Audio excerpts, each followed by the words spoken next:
Salut, bienvenue sur notre deuxième vidéo sur les caveaux à légumes. Les caveaux à légumes, c'est vraiment cool parce que ça prend une place pour stocker tous ces beaux légumes-là qu'on fait pousser.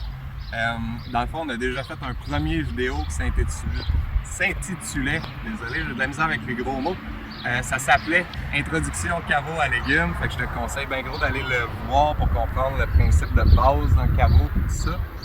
Aujourd'hui, ce qu'on fait, c'est qu'on t'apprend comment choisir l'emplacement pour mettre ton caveau.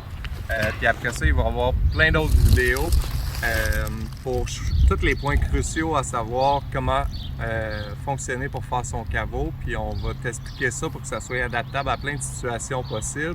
Puis à la fin de ça, on va faire une vidéo par visite. On va faire au moins 3 visites de caveaux qui ont été construits dans des places différentes avec des techniques pour que tu aies plein d'inspiration dans le fond pour faire ton projet à toi, selon ton environnement à toi, tes réalités à toi. Alors, je te souhaite un bon vidéo et merci de t'intéresser aux techniques durables, aux techniques écologiques et au gros bon sens. Bon, l'emplacement, c'est une des choses les plus primordiales. C'est une des premières choses à voir avant de faire quel genre de caveau qu'on fait, c'est où qu'on le fait. Fait qu'une des premières choses à regarder, c'est la proximité pour aller chercher ces choses. Essayer de ne pas faire son caveau à 3 km de chez eux. Fait que nous autres, notre maison est juste là. On ne voulait pas le faire directement à côté de la maison parce que nous, on a une super belle pente ici qui nous permettait d'avoir un bon drainage.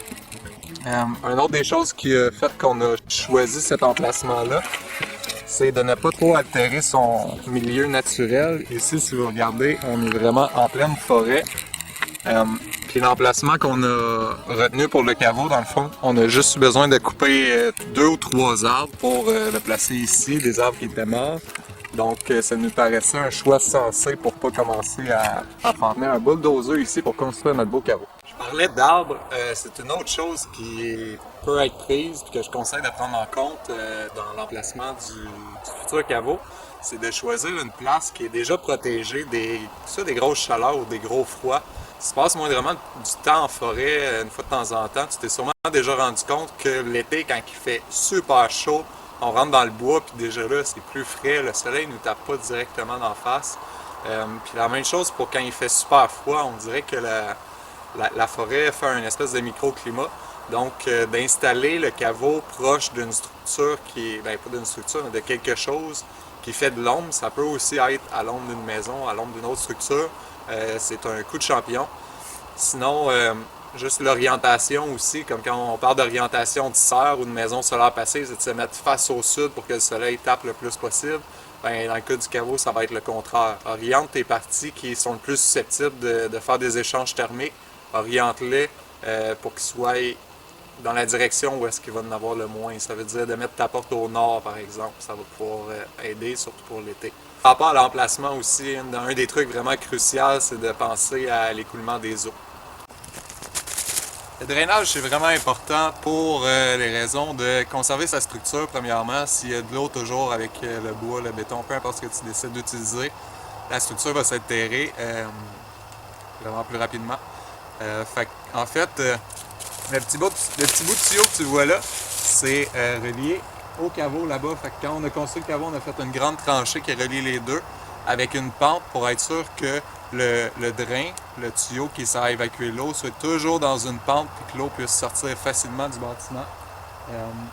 Nous, dans notre cas, il y a 2 drains. Il y en a un qui est à l'intérieur. Si l'eau rentre à l'intérieur, ça sort par ici.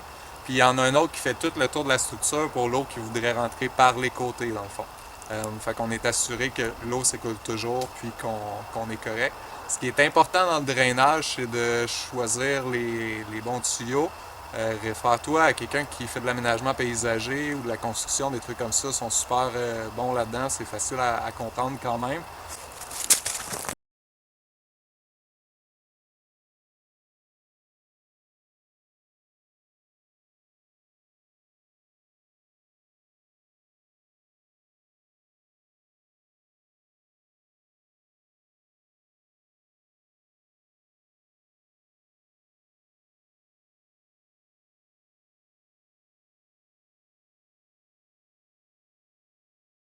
Le dernier point, mais non le moindre par rapport à l'emplacement, c'est de choisir une place qui est creusable.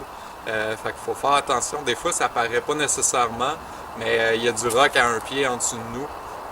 Fait que faut bien choisir ça. Faut prendre le temps de creuser un petit trou, évaluer son sol. En passant, je parlais d'arbres tantôt, là.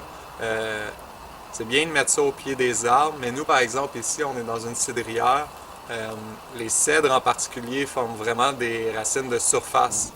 C'est ça qu'on veut. T'sais, nous, on a creusé un 2-3 pieds, puis après, il n'y avait plus de racines. Ça veut dire que les racines ne sont pas trop dangereuses d'aller percer notre structure. Si, par exemple, on aurait mis du saule ici, ça aurait pu être dangereux. Pensez au système racinaire des arbres qui sont autour de votre caveau. Nous, l'autre raison pourquoi on se sent en sécurité d'avoir fait ça dans une forêt de cèdre, c'est que le cèdre, c'est super léger. Fait que le jour qu'il y en a un qui tombe sur la structure, ben, c'est quelques centaines de kilos. C'est pas quelques centaines de tonnes comme un gros érable qui pourrait tomber ou un gros tilleul, un arbre, quelque chose comme ça. Fait que c'est à prendre en considération.